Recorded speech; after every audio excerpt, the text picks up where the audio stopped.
just had to be something to help the family.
I see on. Yes.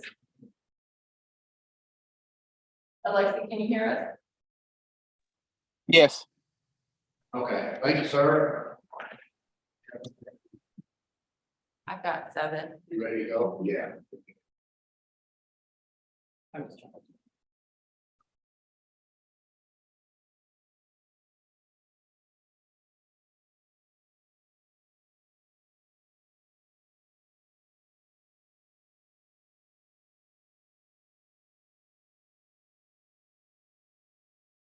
Okay. I'd like to welcome everyone to the May 22nd Planning and Zoning Commission agenda meeting tonight for sort of issues here. You got Cameron, the director, on Zoom, and one of our commissioners, Alexi, on Zoom as well, so we'll go ahead and get started. And we'll start with the approval of the minutes of our last meeting from March 27th, 2 months ago. We've had time to review, see if there's any questions, comments, or changes that you may have noticed. If not, we would entertain a motion to go ahead and approve that. I'll look to approve the minutes. And then you can go ahead and do a roll call, please. Jeff Garrison, Aye. Chad Zikus, Aye. Hadley Goldberg, Aye. Keith Renfro, Aye. Lynn Oaks, Aye. Trevor Branch, Aye. Stacy Colbert absent, Alexa Pavlov, Aye. Adam Brown. Aye. Guys have it. Thank you very much. Moving right along, we do not have any scheduled visitors or guests. We have no unfinished business to review, so we'll move right on into new business. A zoning amendment 23-0004. Owner is Suzanne and David Douglas. The location address is 5425 North Pheasant Road. Existing zoning is 2 general commercial district. Proposing and requested zoning is for RSF1 single family district. We give some background there. It's going to give or what? Yeah, thank you. Okay, Cameron, go ahead. Yes, the request is to rezone approximately 0.91 acres from C2 general commercial to RSF1 single family. The current use on this parcel is a residential use and is considered a legal non-conforming use due to the commercial zoning. The applicant plans to continue the residential use on this parcel. To the north, it is zoned PUD, which consists of single family and a commercial tract. And then to the east, south, and west is all single family use. There would be no overlay districts that affect this property based on the single family zoning. The comprehensive plan does note this property as a recommended use for single family, this zoning request would conform to the comprehensive plan. Based on the staff reports and staff's findings, staff did recommend approval. And I also want to kind of just remind the commission that we rezoned the 3 parcels to the west maybe a couple years ago now. They were all zoned commercial as well. Those went through a while back to request of a single family and were approved as well. With that, I'd be happy to answer any questions you guys have. Thank you, Cameron. Do we have a representative owner? Would you like to add anything to what he said, or are you good? I don't think so. Okay, thank you very much. And we will now open it up for the public comment, if any. So I have opened up the public portion. I don't see any movement, so we'll go ahead and close it as quick as we opened it. And I'll open it up to the commission for your comments, questions. Portion of the motion to move. I'll move to approve zoning amendment 230004. It's recommended by council commission. Do I have a second? Let Trevor have that. Yeah. Go ahead and give a roll call, roll, please, Megan. Alan Goldberg, Aye. Lacy Colbert, absent, Alexi Pavlo, Aye. Pete Renfro, Aye. Lynn Oak. Aye. Trevor Brandt, Aye. Chad Lucas, Aye.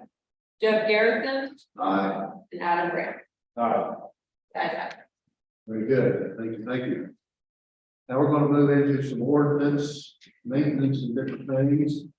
Letter B is an ordinance amending the municipal code of the city of Ozark, Missouri, chapter 405 zoning regulations to add language regulating accessory dwelling unit conditional use permits. Cameron? Yes, I don't know if the commission recalls, I think most of the commission was on the commission when we approved the single family ordinances, which would consist of the RSF 1 and RSF 2. The commission did recommend approval of those two ordinances, and within that ordinance, staff had noted and allowed for accessory dwelling units to be permitted as well. Those accessory dwelling units were permitted and considered as a conditional use for approval. So if an applicant wanted to build an accessory dwelling unit, they'd had to get a conditional use for that structure. Following the Planning and Zoning Commission's approval, staff took this to the Board of Aldermen, where it was tabled for quite some time. I believe just a little under 2 years it was tabled. The Board of Aldermen recently had staff bring this back to the board for consideration, which was the single family zoning ordinances. And with that, the board was looking for staff to propose some conditions to place on the accessory dwelling units for the conditional use. So in front of you this evening is the conditional use ordinance where we have added that proposed language. So if you scroll into that ordinance on the last 2 pages of page 6 and 7, it'll highlight those conditions. Not sure if the commission has a chance to read those, but within those conditions, we noted the purpose of the accessory dwelling units and the conditions, and then noted the conditions that were to be required for an approval of an accessory dwelling unit. We discussed the construction as far as the location to the principal structure, that we noted about the building codes that would be required to construct these, so they would have to accommodate or be built to the International Residential Building Code. We gave some maximum heights, some maximum square footages of allowance of these structures. We noted in here a maximum of 2 bedrooms in the accessory dwelling unit, so they had to remain 2 bedrooms or less. In addition to that, the accessory dwelling units are to match the primary dwelling's materials as far as the exterior materials, so it blends in keeping with the primary structure. The property owner must occupy either the primary structure or the accessory dwelling unit. And then also we did note that the accessory dwelling unit would be required to have an additional 1 parking space on the property so that the tenant could park on the property, not in the street. We did also make note of reference to an HOA or homeowners association, that they are required to notify if there is an active HOA. We did also get into about a rental of accessory dwelling units. We are requiring that if they're rented, that they obtain a business registration from the city clerk on an annual basis. And then this, in addition, would set us up to further define and follow at the time if there was any rental inspections that to be put in place. And then the last note was just to clarify about make sure that it doesn't nullify any state, federal, local laws and that they are complying with those as well. But with that, be happy to answer any questions that the commission has. Thank you, sir. With it being an ordinance to be voted on, we do have to open it to the public for any comments that might be made towards this ordinance. Come ahead, sir. Yes. I know, you know the drill. Yeah, Greg Barton, 2208 West Ridgewood Road. My question, just more trying to get information. When I talked about the homeowner association being notified, most have deeded restrictions and covenants. That says it has to be a single family unit or a shed restriction size. They're all well under the 1,000 or 800 square foot that's being mentioned here. So does the HOA covenants, bylaws, deeded restrictions going to take precedence over these people trying to get another building on their lot? Good question. I'd like to turn that over to Cameron. Yeah. Yes, I'll be happy to answer that. And that is why we had that note in there about the property owner is required to notify any existing HOA if applicable with the conditional use in public notices. As we've conveyed in the past, that staff doesn't enforce covenants. However, if the HOA or the covenants of the subdivision does not allow this, this is up to the owner and the subdivision to determine. Staff would not necessarily evaluate the covenants to confirm that they could or could not have these. This is basically just the zoning ordinance that allow those. It is up to the owner and the subdivision to further evaluate that amongst the two. Well, along that line, I just prefer something along with the approval of the local homeowner association. You know, if they approve it, then they know it's So I not. think that's basically what Cameron's saying. You have When they come in if they just say, I talked to my HOA, is that enough? Or do they have to have proof that they talked to their HOA? It was determined that we weren't looking for necessarily approval because sometimes we're finding the HOAs are not active. So what this allows for is that they are required to notify the HOA with the public notice. So a conditional use will require a public notice to go out. So that would allow any members of that subdivision or HOA to come to the public meetings, the planning and zoning and the board of alderman meetings. These conditional uses are not just permitted. It does require the public meetings such as this, so they can come and speak of their concerns of this application or an application. So that's where they send out the letter close to the area being worked on. That's Like, correct. Or something there. or the impact, if they're impacted by it, they gotta be notified. Okay, and then that raises up the other question above that is the additional parking spot, is that in addition to the current driveway? Is the 2 spots in front of the 2-car garage, or can they designate one of those as the dwellings parking spot? As long as they show in a situation such as this, a single family resident is required to have 2 parking stalls. So they'd have to show that there's 1 additional. So at the end of the day, 3, they could be shared in the front, or they could be parked in the closer to the rear. But as long as they meet the minimum of 1 addition to the existing 2 that's required in a single family. I know there's an ordinance in there about a minimum square footage, or a maximum square footage of driveway coming into a single family house. Adding another driveway is going to affect that. Most definitely. So really restricting, it's going to be like a concrete driveway. A lot of single family homes you can how long their lot is. They could put something into that. That's one of my concerns there.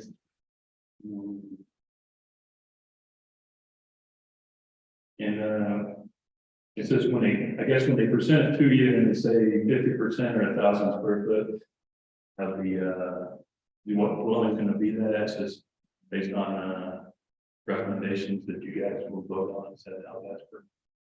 I mean, if I got a 3,000 square foot house and I want to put 1,000 square foot accessory dwelling in the back, that's just what you guys think is worth now. I'm not We quite probably sure. look at that as the whole picture, but it would fit, at least that particular requirement of being less than 50%, less than 1,000 square foot. And what's the normal for single family for like backyard? We call Setbacks. it setback, yeah. I think that 20 all feet. still has to apply. Okay, so they have, it has to be. But you got a lot of fences, the neighbors behind the house, 1.5 houses, without making fences. I mean, there's restrictions, if your water's not big enough, you ain't gonna get it. That's the way it has to be, I think. Cameron, you wanna comment to the size of the Yeah. lot, all that? Yeah, so there really isn't anything specific on the lot size other than the zoning, but they would have to present basically a site plan showing they would comply to the existing setbacks and the square footage. If they don't achieve or meet those requirements or even the square footage, staff wouldn't even bring that application to the commission board for the conditional use. First, we'd have to calculate to make sure they comply to these conditions. I do want to go ahead and add, just for clarification, as it noted in D, so our existing ordinance allows for up to three accessory dwelling or accessory structures, which is like a storage building or a garage.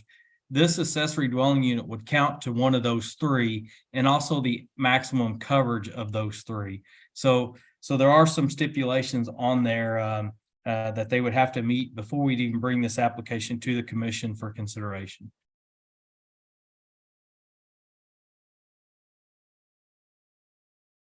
Oh, the other question I had was, I know like, Home Depot has a 2-story shed thing.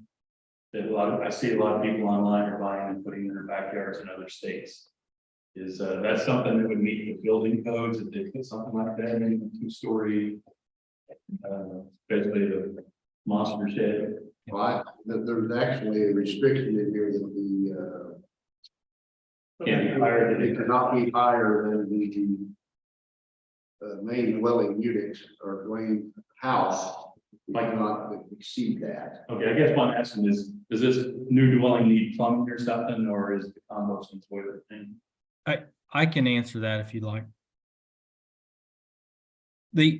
So the accessory dwelling units have to be built to the IRC, International Residential Code, so you could not run to Home Depot, Lowe's, or any of the portable buildings and buy and live in one of those structures. They do not conform to the building codes. What these will have to be is a construction built like a home, so we can do our typical footing inspection, framing inspection, electrical inspection, plumbing, all the typical inspections that we do for a residence or a building for a home. So no, to answer that question, an accessory dwelling unit could not be one of those portable type buildings. Okay, so it's not one of those portable small homes you see people pulling around on. What they call tiny houses. Or tiny homes. That's why I'm trying to get clarification. Right. No, I go back and talk to my HOA and it's just trying to figure out what's going on. Sure, okay, sure, thank you. Anyone else? If so, I will close the public portion and leave any questions or comments for the commission. Cameron, I had a question regarding the business registration and the rental inspection. Do we require any of that for existing rentals in Ozark? no, we currently do not have a rental inspection requirement. We do anticipate as staff to propose something in the near future about that, but we are going to go ahead and require that these accessory dwelling units be registered with the city clerk, just so that we have record of these. In case of any emergency services are called out on site, they would have that contact information.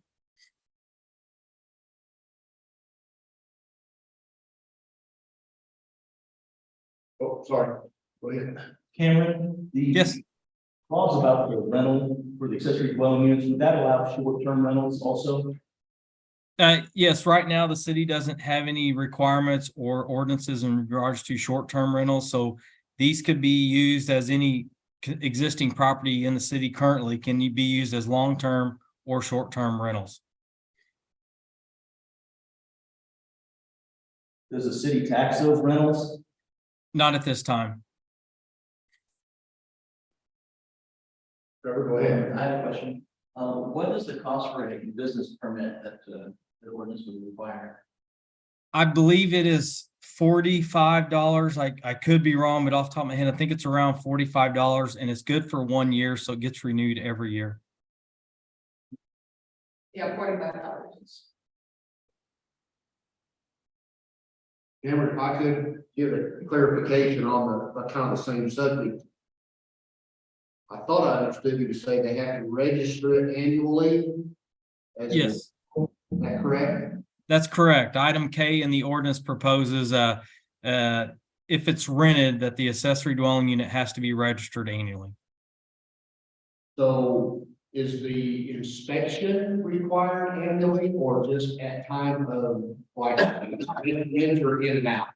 Yeah, the inspection would only be required at the initial construction, but once it's completed, it's just a renewal of the business registration, such you would as if you had a commercial business, but there will not be at this time an annual building inspection on it or rental inspection. However, we are proposing this item K to be in place at the time if we do ever adopt a rental inspection program. But currently, we do not have an annual rental inspection program. Okay, thank you. Mhm.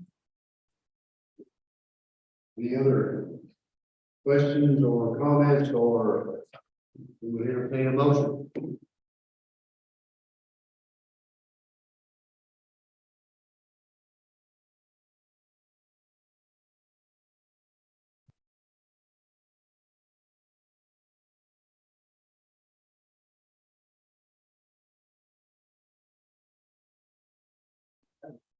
Oh, sure, go ahead, Carol. As far as the legally goes, is there ever been any complaints or anything about, homeowners not being able to use their property for situations like this, or, I'm not sure up here, but anywhere else in the country or state? What I'm getting at is, with this infringe on homeowners' rights, could we see lawsuits or complaints about it in the future? I'm not sure I caught all of the question, but I think you're asking if approval of this would infringe on homeowners' rights. I don't know that I can answer that. I mean, based on the zoning ordinance, it wouldn't necessarily. And again, these are a conditional use, so they do have to go through a public meeting process to allow any neighboring residents to voice their concerns before this is approved.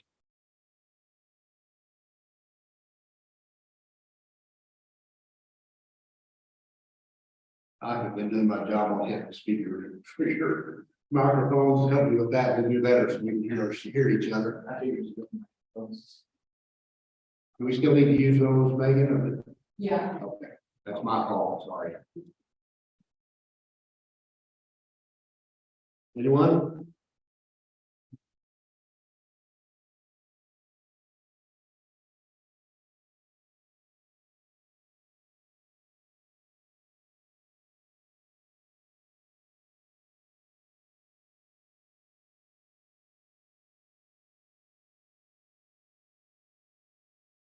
Feel free to present any questions if you have them.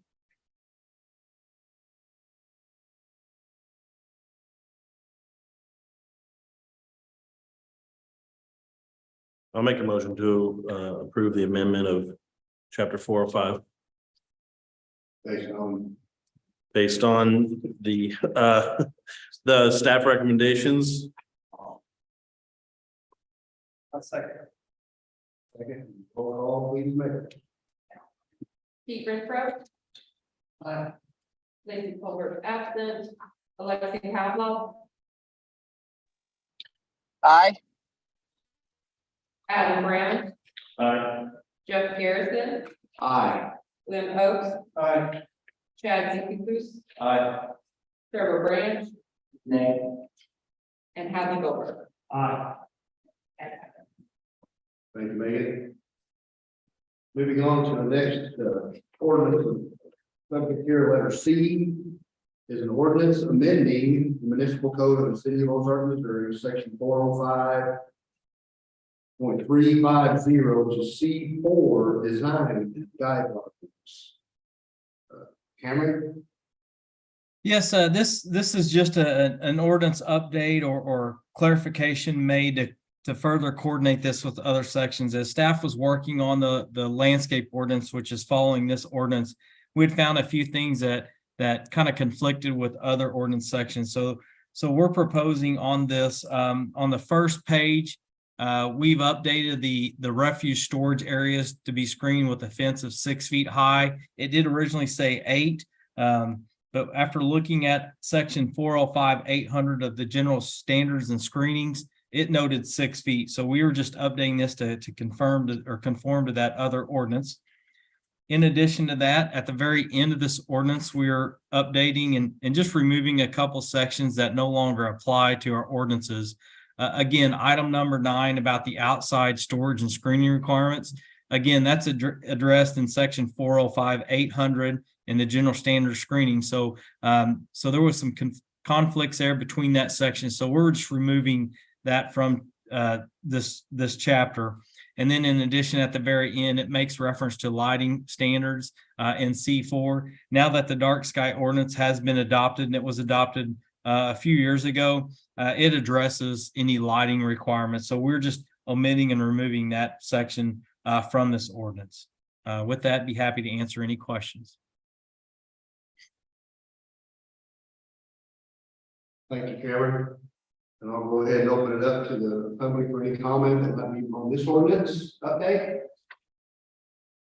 No movement, so we'll close the public portion and we'll then open it up for commission comments, questions, or motion. Basically, I think you can determine this is kind of a cleanup process. I'll move to approve 405-340C4 based on staff recommendation. Second. Okay, Adam Brown. Aye. Lexi Powell. Aye. William Oates. Aye. Lacy Colbert is absent. Hadley Gilbert. Aye. Trevor Branch. Aye. Chad Zinklefish. Aye. Pete Renfro. And Jeff Garrison. Aye. Yes, have it. Thank you. And then letter D. An ordinance amending the municipal code of the city of Ozark, Missouri, chapter 405, article 6, landscaping, screening, and buffer yard requirements. Cameron, you're up. Yes, this ordinance has quite a few proposed revisions, updates, clarifications made, and so staff has highlighted that in red in this section. In the beginning on the first page, staff did notice that there really wasn't a purpose written for what the landscaping and buffer yard ordinance was for.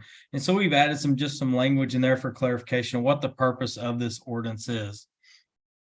On the second page, again, additional updates. So the landscape ordinance has always acknowledged an alternative landscaping plan that an applicant or a developer, consultant, whatever, can propose an alternative plan to our landscape ordinances for staff's consideration. There's some stricken language. We have stricken the language. It was fairly brief, and so we've updated that language and broke it out into a separate section for an alternative landscape plan. We've added some additional allowances of what that plan might be. In a lot of cases, it's working around existing conditions of a property, utilities or easements, or trying to preserve some existing vegetation and trying to allow the applicant to work a little better with what's out there as opposed to just assuming a square open field. The next page, on page 3, there's some additional language here that addresses our temporary occupancy permits. Back in, I think is a couple years, maybe 3 years ago, there was an update provided for TCOs or temporary occupancy permits for people building structures. At that, originally, TCOs were only allowed for just a few months out of the year, what was considered the non-growing seasons. Staff had been seeing that a lot of requests for year-round TCOs, and also staff had proposed at that time to add some additional allowances of what they can escrow to be completed on-site work for staff to issue a temporary occupancy permit. What we've been finding lately with our building inspectors is that prior revision that we made was actually was making a little too lenient. What we're finding was as we were seeing a lot of requests for TCOs with a lot of outstanding site work. I do want to clarify that TCOs were never allowed or provided when there was any life safety for any interior building requirements to be constructed. These are only for site work. So our inspectors were getting out on sites and there was debris piles, rubbish. The track machines were still moving soil around the structures. They had several sidewalks to be replaced from broken up from construction, could be a curb. Utility meters were still not set correctly. And so what was running into a lot of struggles staff was having with getting these finished up. And we had people, in a lot of cases, this was residential, the homeowners were moving in these houses and the sites were left pretty rough. So staff has went back and now are going back to kind of proposing lesser of language to only allow for TCOs. We are keeping the year-round scenario, but we're only allowing a TCO to be issued, assuming that the site is at finished grade, ready for the landscaping, such as sod, grassy, landscape plantings of trees or shrubs. And we omitted the allowance of setting of utility structures, reconstructing any public sidewalks and such. Like I said, our inspectors were being requested on site for final inspections, and there was a lot of site work remaining. On the next revision, on page 4, after the TCO, this is just some updates, clarifications that we were making just to help define what the requirements were in the ordinance. We have stricken out a language about interior parking green space, removed it from this section and just moved it in the appropriate section later on in the ordinance of interior landscaping requirements. And then on page 5, again, just an update about some language. And then on down to the bottom, we've addressed existing fences. We are finding in a lot of cases, there are existing fences there when there's one that's required between a neighboring property. Staff has determined it doesn't make sense to have a fence built next to a fence, nor tear down a fence and build another fence. So we have added that language where, when acceptable, the existing fence could remain. And then the retention of and protection of large trees. This is a fairly large revision. We've basically have broken this out for tree preservation in its own section. So you'll see the language has been stricken out there, removed, as we've incorporated that language and updated it to add for an additional preservation of existing trees. This section really encourages developers to preserve those trees of substantial size, try to work around those trees and just not clear cutting land. We've also added language in there about if there is a clearing of property, they must first obtain some form of permit for approval before they just start clearing the property.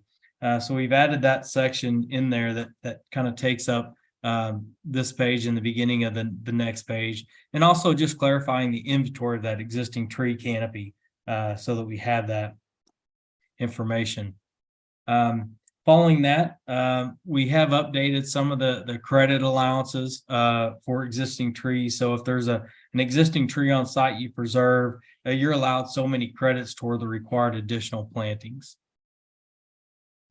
And again, just on page 9, just some additional clarifications, page 8 and 9 about the landscaping requirements. We noticed in section 405-750, it made reference to street frontage, perimeter, interior parking areas for non-residential areas. We have just broken that out because it was already broken out in its own section. So it's just some clarifications that we have been making for defining these ordinances. In the interior, the perimeter landscaping, we have updated that with the title. Again, just some clarifications to be made to that. Interior landscaping, we are giving some allowances of clarifying at the end of parking lots on the kind of those half islands, of giving some form of credit on those going toward the required parking islands in a parking lot. And as I noted earlier, we brought that section about that 5% minimum in the appropriate section of the ordinance. The next revision, this is something that staff had continued to clarify on applications. The ordinance always referred to one canopy plus one understory. In a lot of cases, the applicants were trying to look at it as one or the other, and that's not the case. The ordinance requires both, one of each. So we're making that updated clarification. The next revision, again, just kind of making some updates and clarification, coordination with the rest of the ordinances about the tables and the alternative landscaping plan. The next section, the core neighborhood overlay districts. This is primarily the downtown area and just a few blocks off the square. You may not realize this, but in the C4 zoning districts, and that's what this is for when it's zone C4, there is no building setback from a property line. But staff was finding where if you had a parking lot, you had to have a setback from the property line. So we're updating this to kind of consider that and not require such a setback. But then in addition, C4 doesn't require parking. So it was becoming a burden on trying to get additional parking in the downtown areas. So this would help kind of pull some of that parking off the street if we allow them to have some alternative forms of the landscaping in those parking lot areas. So we've updated this section. Following on in the buffer yards, we did make reference to the alternative landscaping plan. In addition to the buffer yard requirements, what staff was seeing that when you had a single family residential subdivision, for instance, next to an agriculture zone property, whether it was developed or not, it required a 40-foot buffer. And we thought that was pretty large. And so what we've done in this language, we're proposing a waiver of that ordinance. When adjoining vacant property is zoned agriculture, the buffer yard may be waived or reduced at the discretion of the community development director. So trying to give some consideration when developers are building up to vacant land of not requiring that large 40-foot setback at a buffer yard. The next revision is in regards to the buffer yards, just to coordinate with our screening requirements for fencing. We've clarified that to be a 6-foot fence as opposed to 8. And then in addition, in buffer yard B and C, you may not have been aware of this, but as opposed to a fence, there is a option to build a 3-foot high berm in lieu of fence. Staff is proposing to omit that allowance as you don't get the buffer effect from a 3-foot high berm versus you do a fence. And so we are wanting to maintain the fence requirement and not have that allowance of the berm. And moving on, again, in section 405-800, the general standards for screening, we've kind of removed some language about what the material is and has to be for those screenings of the outdoor storage or trash enclosures, and just rely heavily on the chart.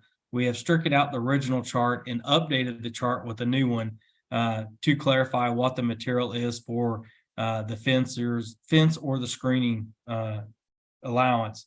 In addition, we are seeing that in today's world, there's far more products available than when this original ordinance was drafted in 2009. Originally, it allowed for a wood privacy type fence, a slatted chain link fence, or a brick masonry structure. So staff has gone back in there and proposing to keep some of that language, but then also offer additional clarification, such as allowing any kind of enclosure to match the building. In a lot of cases, this is on a commercial structure. A lot of these commercial properties will build an enclosure to match the architecture materials on the building.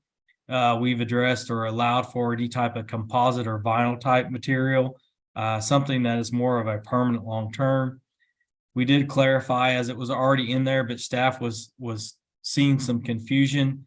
In most properties or most zonings, a wood privacy fence enclosure is not allowed. That has, for the most part, not really been allowed in the past, but it has seemed like that has occurred several years ago and over time. So we are clarifying that the wood privacy fence cannot be completed. However, we are allowing a wood option if they want to choose to construct it with a wood type product that is similar to the building. So if they want to use something unique with some kind of wood that matches the building architecture, then that is fine. Also, the slatted chain link enclosures, that's just not really a really attractive enclosure. So we're only allowing those in industrial type zonings and not in our commercial zoning. Then moving on, again, just some additional clarifications with some of the language, just so when staff is interpolating these codes and talking to applicants, we got some better direction. Item D on this page here, just further clarification about plantings and utility easements or access easements, just allowing the applicant to shift that material around if there's a conflicting easement. And then the last revision of this is we are removing the recommended planting species. What we're finding is it's really not something that's followed a lot. There are some invasive type species that we do not allow and generally aren't even proposed. But in addition, what we're finding is most nurseries will stock the material that's common planted, and that would accommodate these species. And there's a lot more that's out there that we don't identify. So as opposed to trying to keep up with an ongoing lengthy list of materials, we're just allowing them to kind of propose their own, knowing that it's probably something generally accepted in the planting world and what's provided in stock as a material from the local nurseries. And then with that, I'd be happy to answer any questions. Thank you, Cameron. And for procedure, we'll open it up to the public for comment first. Anyone, everyone, come forward. Just one quick question on the maintenance of the, your name and Greg Martin. Ridgewood Road, sorry, 2208.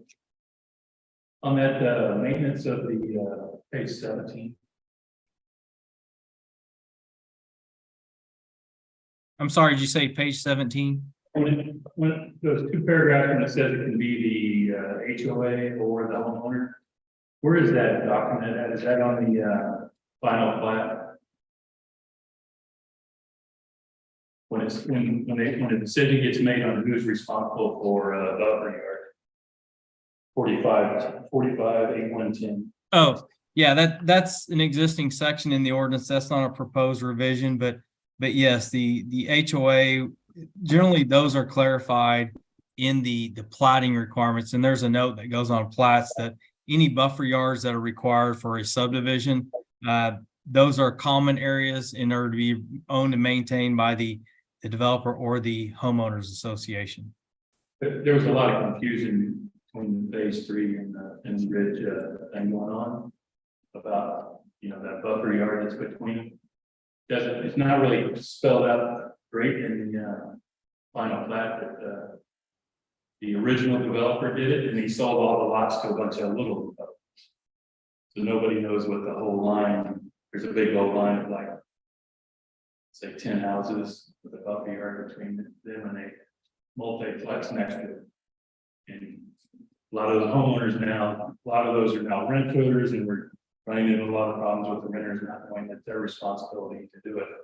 Because that's the way we read what's on the plat, it's the homeowner's responsibility. But when the decisions are made, it's made between the developer and the city. The HOA never really gets noticed until we figure things out on the final plat. So Yeah, I will clarify though, if there isn't an active HOA, any common areas, and this is actually more, this isn't really for the landscape ordinance, this is more on a subdivision side. But if the HOA is dissolved or not active, then it does fall back to the property owners of the subdivision. So not necessarily on one property owner, it's all the property owners. So just to kind of clarify that, say there's a detention basin that is not being maintained, and if the city has to go in there and mow that basin, then it could potentially be assessed to every property owners through a tax assessment to cover the cost to maintain those. So it'd be broken out equally. But yes, that's a subdivision requirement where it's the HOA developer in the beginning. And then if it's not active or dissolved, it does fall back to all the homeowners within that subdivision. and I understand that on the phase 5 part, it's very specific in their buffer yards responsibility for the HOA, but there are no buffer yards. But when it came to phase 3, it's not that cut and dry anymore. It's not in the final plat. It is making things really confusing there. So I was hoping for some clarity on that particular things later on, or now, or whenever you get thinking about that is a lot of confusion going on when it's not specifically in that final plat. Or some other way of notifying the HOA. That's all I have. Okay. Thank you. Anyone else? Not, I'll go ahead and close the public portion of this ordinance and open it up to the commission for questions or comments. You go first. So quick question on page 6. Section A, tree preservation.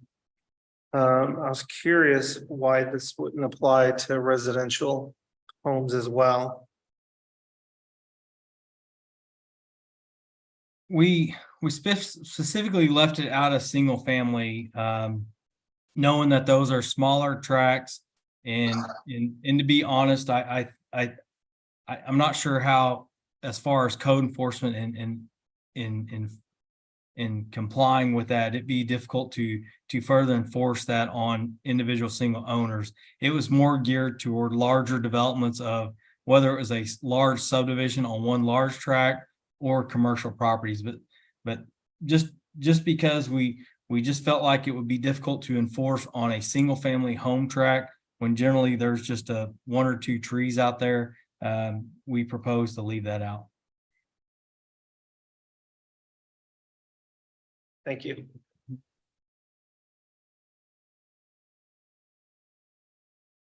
Anyone else? I have one for you, Cameron. Yes. It's page 2. It's the alternative landscaping plan. If there is a request brought to staff, does staff approve the request if it's an alternative, or does that actually end up coming to the commission for approval? It would be an administrative approval by staff. Okay.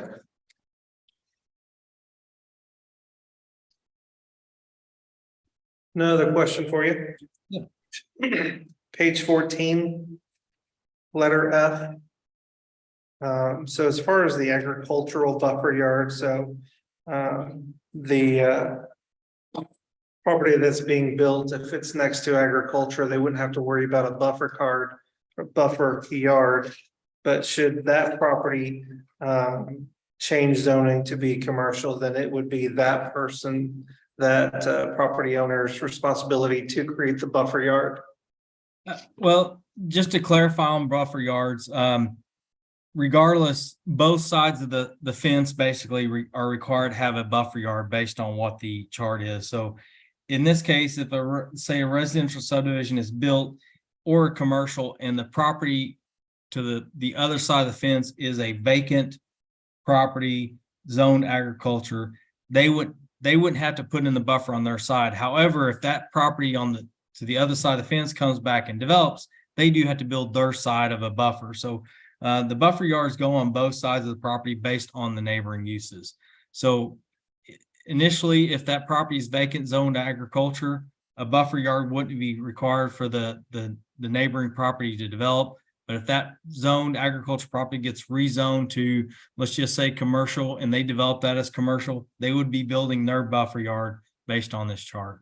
What we were finding was it was becoming kind of a hardship, if you will, when we were having subdivisions going in next to just a vacant farm field in the county or even in the city. And they're like, why do we need a 40-foot buffer here? There's nothing out there.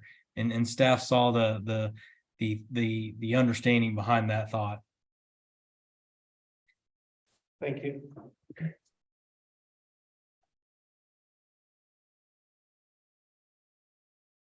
We got one more for you, Cameron. Yep.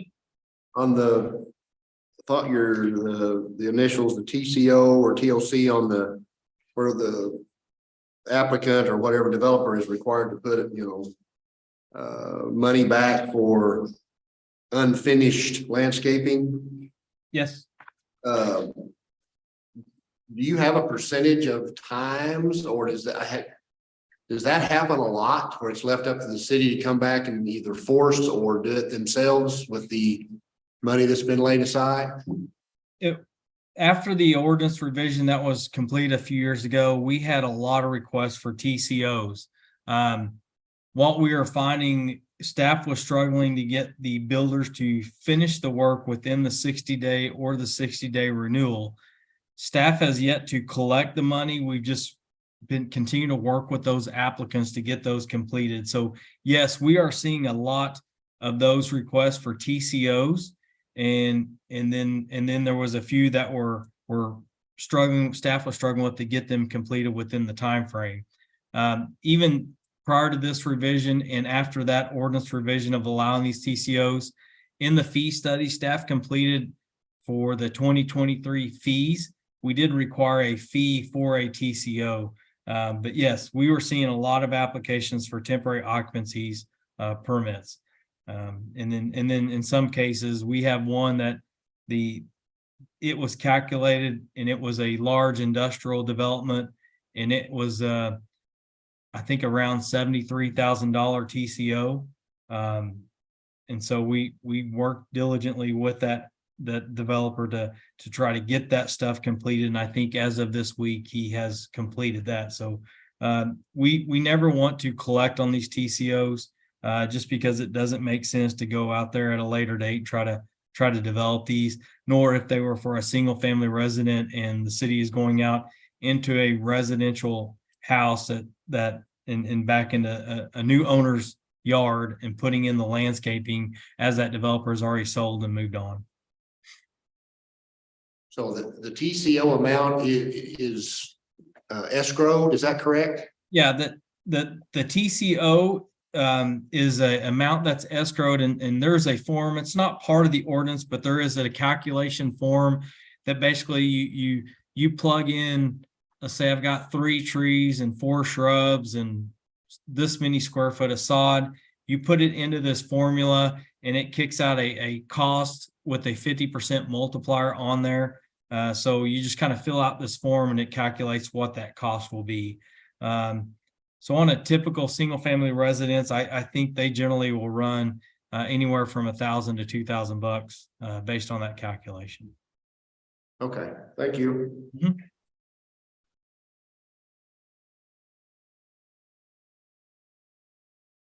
Anyone else? Questions, comments? Yeah, Cameron, I had one about the tree species and stuff. I didn't see where that was covered in here. Is that covered in a different section? Like what is not allowed, like the invasive? No, that's just a general practice. I mean, there's really not, I mean, there may be some language and I don't have it off the top of my head that specifically says what's not allowed, but just by the American Nursery Standards, there are some such as a Bradford pear, which we actually acknowledge in this chart at one time, but it's not allowed. And then the Board of Aldermen recently adopted a resolution to discourage any invasive. So I don't know that I have ever seen anyone propose an invasive type species. It is in the Okay. purpose. That's why I was following up at the purpose. What exactly can you do to discourage it? Well, and I guess and thanks Megan for that. In the purpose it does that, but and like I said, I don't know that I've ever seen anyone propose anything that would be a not allowed type plant material. Okay, but that's just for trees and shrubs, not for grasses. Yeah, trees and shrubs mainly.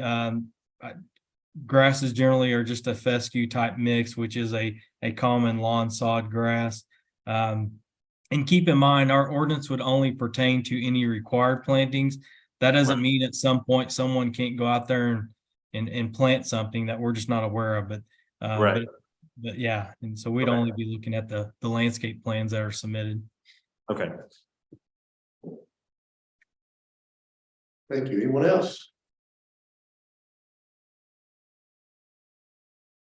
No, we will entertain a motion.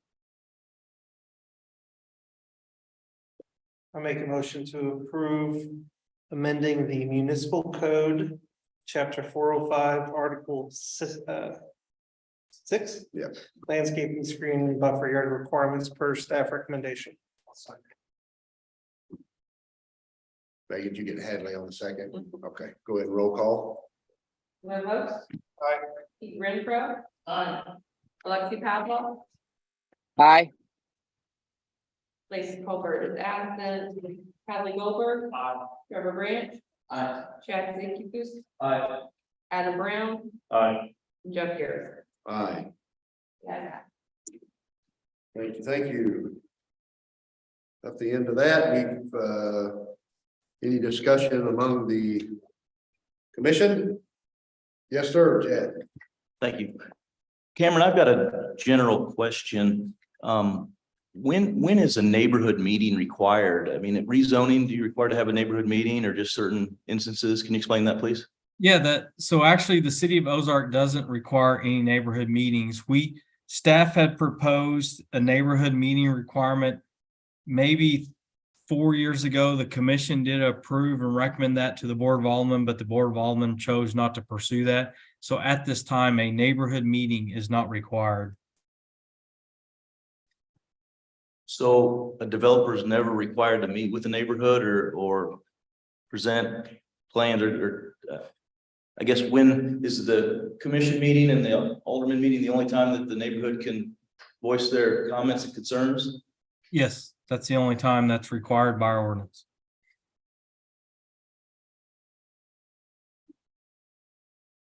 Who would make a recommendation to look at that again?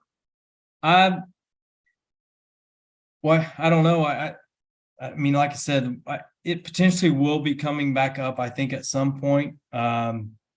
We've had a little bit of a turnover Board of Aldermen, but I don't know the best way of going about that yet. I can visit with our city administrator.